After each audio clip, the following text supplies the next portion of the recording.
I'm here paying reparation payments to my manager, my room rental manager. If you guys did not know, this is Ella's room. This is her little vivarium that she gets to sit in, her little paradise. Rent is due. I have to occupy the space every once in a while to do my videos. Yes. I have ways to suck up to her. She really likes hot pepper seeds and granola. But you're putting quite a bit on my shoulder, which is kind of disgusting, yeah. Hello, plant people. How are you guys doing today? If you're new around here, my name is Ashley, and I'm a soil scientist. On this channel, I like to take that science and apply it to all things plants, both indoors and outside. And today's video, we are talking about how to garden on a budget. So I know a lot of you are looking at gardens for the first time this year. Let me guide you through this. I don't use hacks or tricks or anything like that. I literally use science to help you grow. If you've been on this channel for long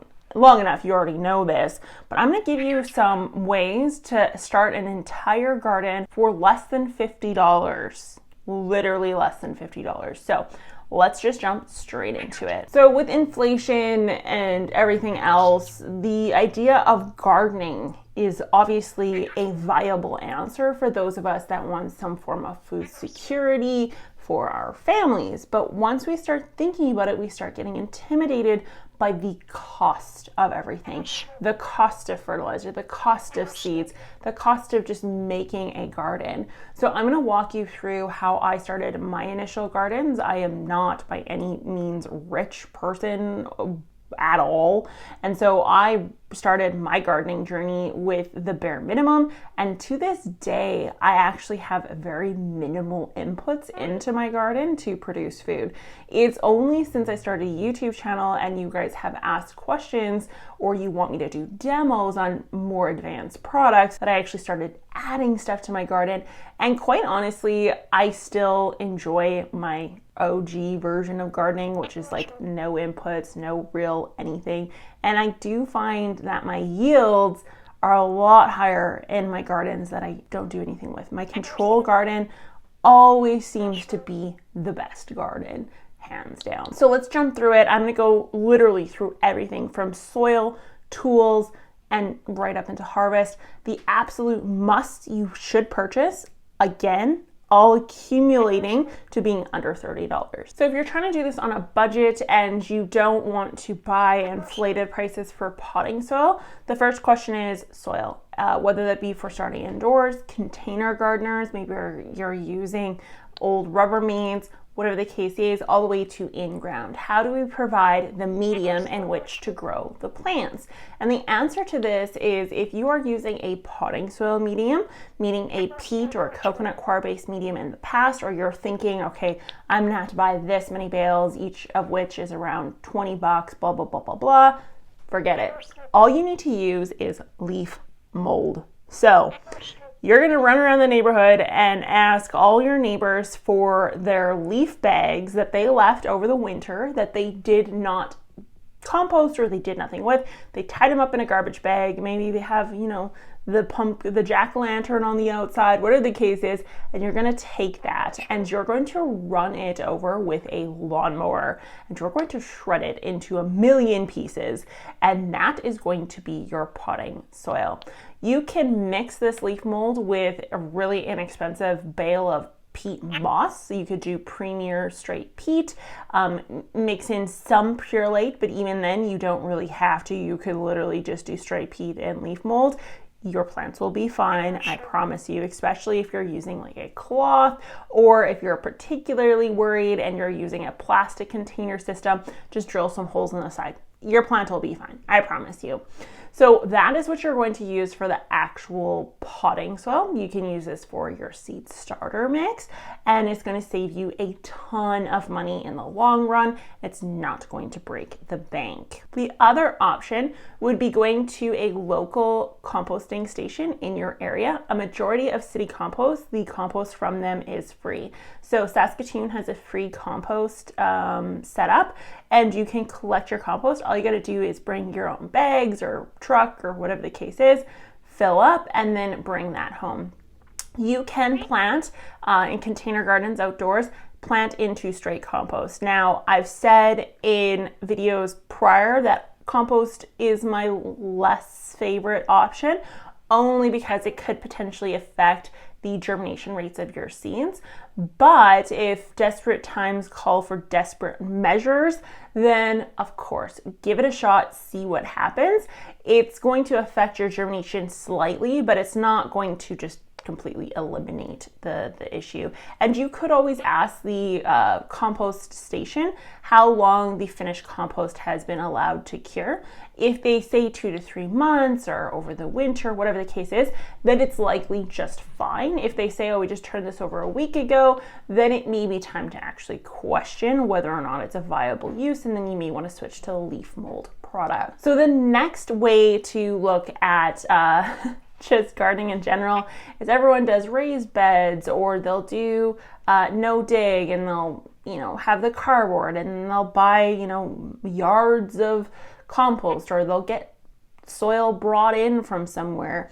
What I want you to do is I want you to rototill up whatever hunk of land you have. So if that has a lawn on it, whatever the case is, you're literally just going to rototill the whole thing under.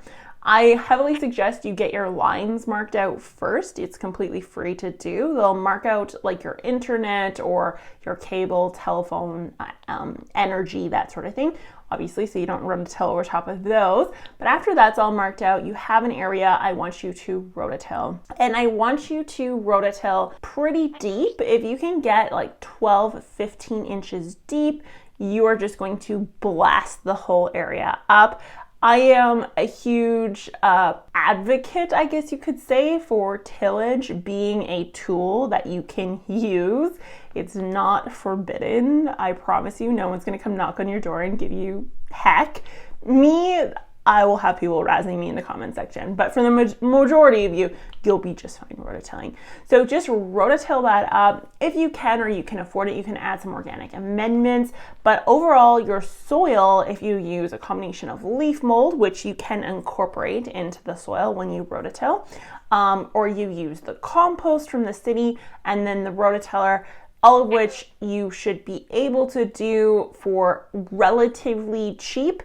The rototill rental may be your most expensive, but if you can go in with some neighbors, maybe you know someone with a rototiller, or you could do a double dig method, which is going to give you a really intense workout, where essentially you're going to take a shovel, a spaded shovel, and you're going to shovel and dig up the whole area and basically dig and flip and then break up the conglomerates of soil into itsy bitsy aggregates. So that would be your option. That would obviously be free, so long as you have the shovel itself. And again, I'm sure that's something you could borrow from your neighbor if you needed. So don't waste your money on like crazy irrigation or raised bed this, no dig that, importing soil. Just use what you have on your lot. It will be just fine. If you are unsure as to whether or not your soil that you're using is going to work, or you're kind of worried that it's maybe too sandy or too much clay, send me a DM over on Instagram. Send me like a photo of what the land looks like, and I may be able to help coach you through how to use that land, or get it going for free. I mean, like with no additions, despite the fact that it may be less than ideal soil. So the next one I have on my list is the actual seed starting equipment. So obviously there's plastic trays, there's like the peat, whatever. So you're going to use a leaf mold or the compost from your city, and then you are going to use toilet paper rolls, yogurt containers. You can actually make out of newspaper, make newspaper planters, all that sort of stuff. And you're just going to literally use single-use plastics and papers that can be easily folded and made into pots. So I think I did a video 2 years ago now about the newspaper pots. You can do that. Very easy to fold and put together. And that is going to be your pot. And you can place that just in a cookie sheet. or on your windowsill, whatever the case is. So that is going to be completely free, zero cost to you. Now, the next one is transplanting shields. So you can actually start accumulating these now. It's basically mini greenhouses that you're going to transplant your plants into, or that you could use to start plants slightly earlier in the soil with. And it can be cut off milk jugs. It could be, again, yogurt containers, butter containers, coffee containers. I use 5-gallon pill buckets because my grandpa used to work in an industry where they were a dime a dozen.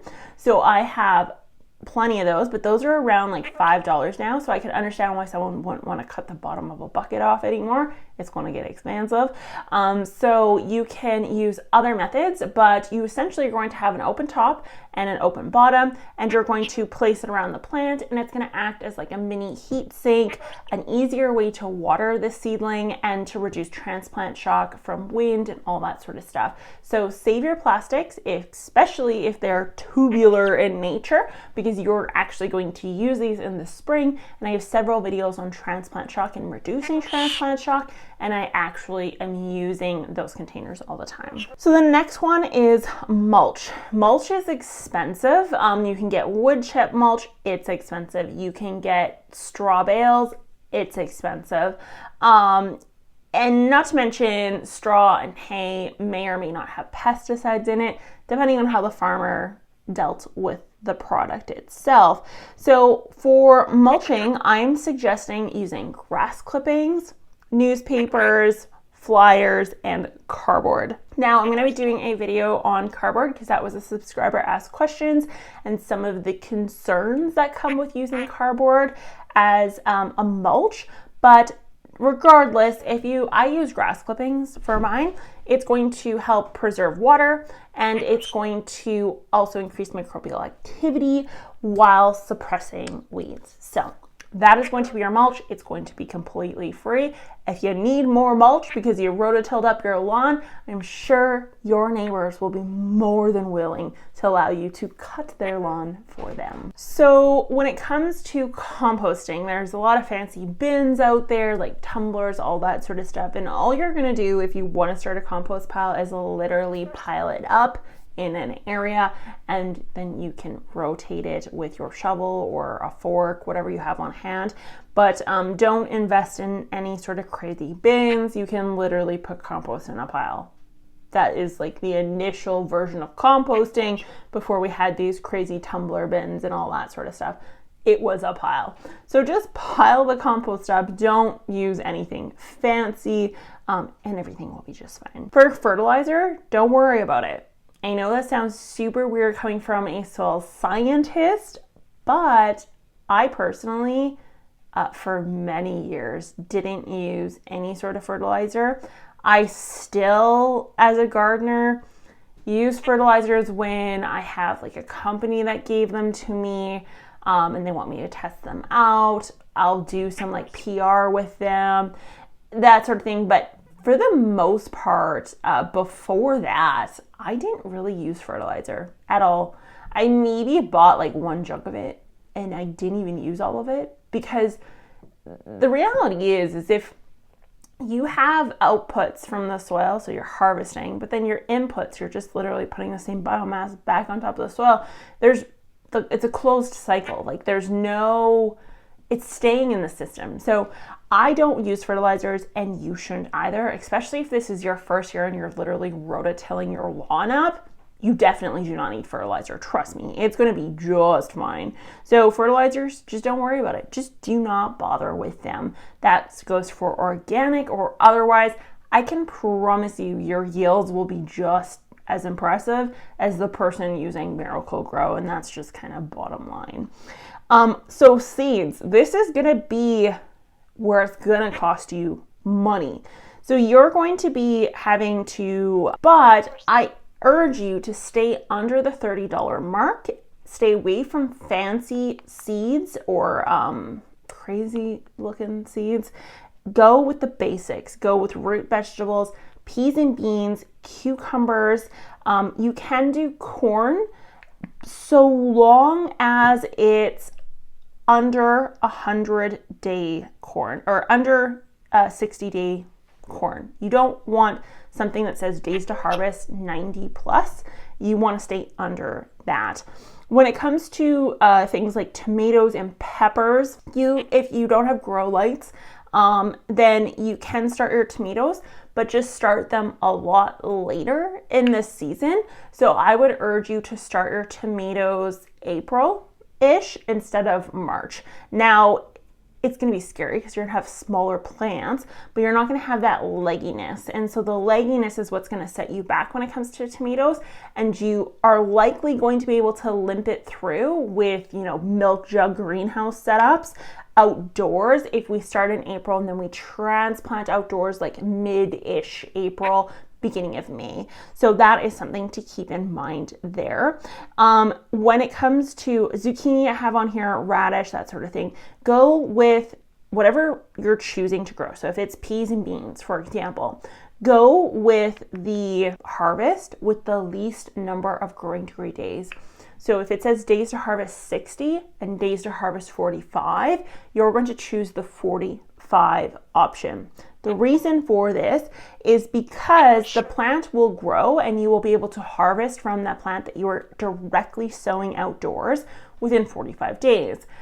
The nice part about this is, for example, in zone 3, we have around 107-ish, give or take on some years, growing degree days. That means we could then plant a second round of the same crop and potentially get 2 harvests.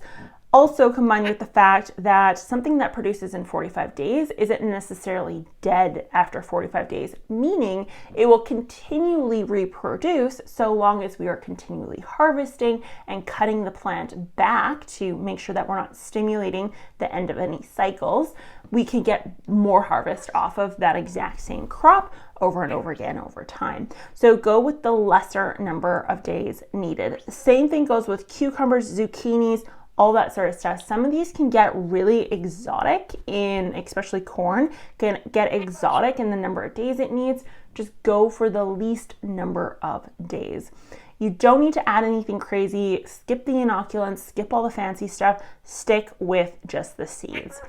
A really good place to start if you're really trying to keep this budget nice and tight is to find a local seed swap or a local perennial exchange site and see if and Facebook's a really good place to start with this. Reddit sometimes as well for bigger cities will have something. And then what you're going to do is you're going to swap seeds with people in your area.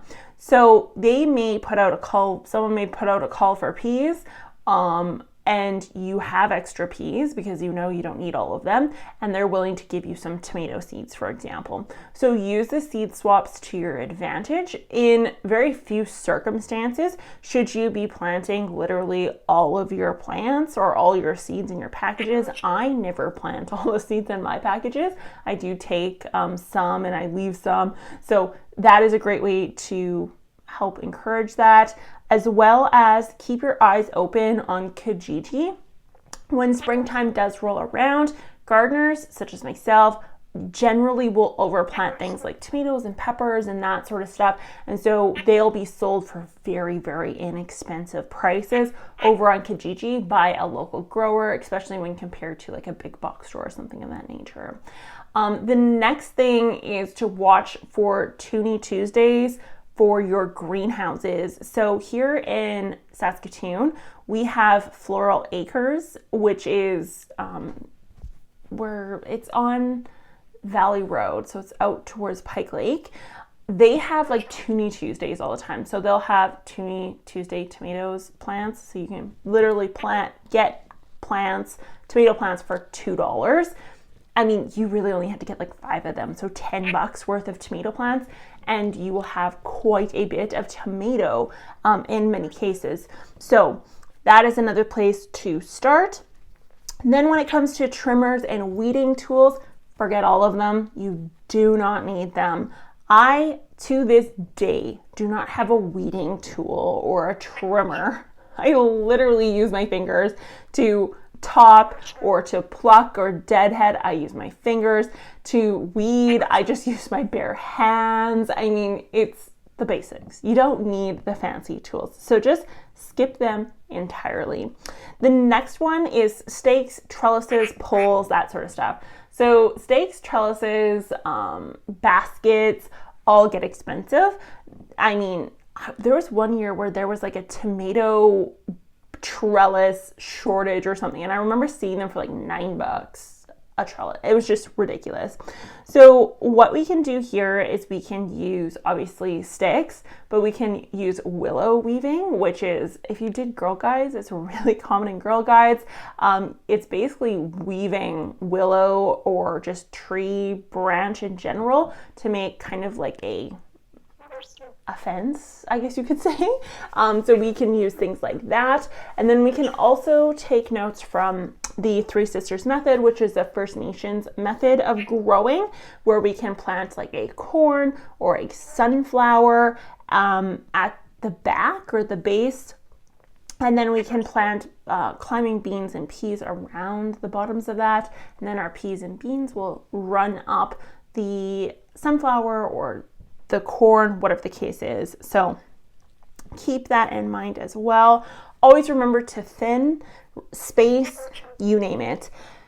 And I think you guys will be good. You can pull this off for literally next to no money. I personally have had times in my life where it's just not an option to go crazy and redo my whole backyard or add a plant or whatever the case is. And I've gardened for next to no money. Trust me, it's easy. You can do this. You can do this for under $30. You're just gonna have to throw a lot of influencers' suggested tips and tricks out the window, is what it comes down to. We as influencers are totally useless sometimes because we're promoting commercial goods and products and whatever else. And I don't promote products very often, but I do feature products and talk about them. And so I'm also feeling that fire, regardless of my best intentions not to. But you can garden with nothing. You do not need anything to garden. You literally just need the ground. There was no such thing as the Home Depot garden section 100 years ago. So just keep that in mind.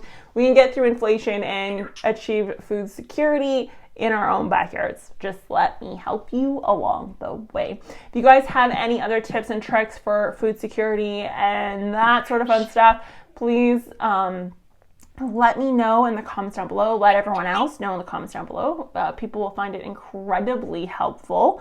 I get that all the time, that usually the comment section is more helpful than I am, which is pretty funny because you guys are just that awesome. And yeah, I think that's it. I guess one thing to keep in mind when it comes to seed packets, so I'll leave a link down below for some affiliate links or affiliate seeds if you want to try to support the channel. But for example, with the